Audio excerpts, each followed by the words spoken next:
everybody. This is Mrs. Montanez, that's me, and you'll say hi, Soph? Hi. This is my daughter, Sophia, and we are going to read to you the book, And to Think That I Saw on Mulberry Street by Dr. Seuss. This book is kind of special because the Terry family actually gave us this book when Sophia was born, and we've been reading it ever since, so we thought we would share it with you. So, we hope you enjoy. And to Think That I Saw on Mulberry Street by Dr. Seuss. When I leave home to walk to school, Dad always says to me, "Margot, keep your eyelids up and see what you can see." But when I tell him where I've been and what I think I've seen, he looks at me and sternly says, "Your eyesight's much too keen. Stop telling such outlandish tales, stop turning minnows into whales." Now, what can I say when I get home today? All the long way to school and all the way back, I've looked and I've looked and I've kept careful track. But all that I've noticed, except my own 2 feet, was a horse and a wagon on Mulberry Street. That's right.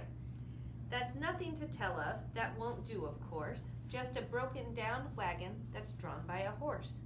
That can't be my story. That's only a start. I'll say that a zebra was pulling that cart.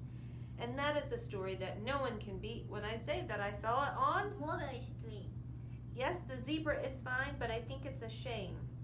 Such a marvelous beast with a cart that's so tame.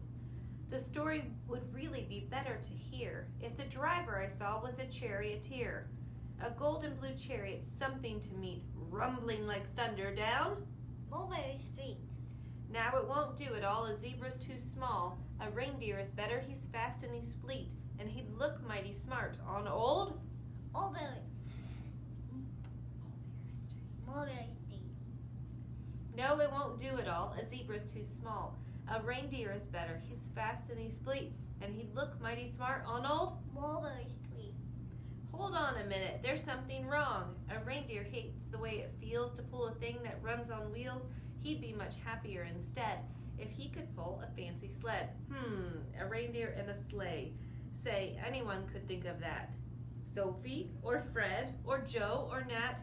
Say, even Mr. Williams could think of that. But it isn't too late to make one little change. A sleigh and an elephant, there's something strange. Say, that makes a story that no one can beat when I say that I saw it on Mulberry Street. But now, I don't know, it still doesn't seem right. An elephant pulling a thing that's so light would whip it around in the air like a kite. But he'd look simply grand with a great big brass band. A band that's so good should have someone to hear it. It's going so fast, it's hard to keep near it. I'll pull on a trailer. I'll know they won't mind if a man sits and listens while hitched on behind. But now, is it fair? Is it fair what I've done? I'll bet those wagons weigh more than a ton. That's really too heavy a load for one beast. I'll give him some helpers. He needs 2, at least. But now what worries me is this. Mulberry Street runs into bliss. Unless there's something I can fix up, there'll be an awful traffic mix-up. It takes police to do the trick. To guide them through where traffic's thick, it takes police to do the trick. Ain't good?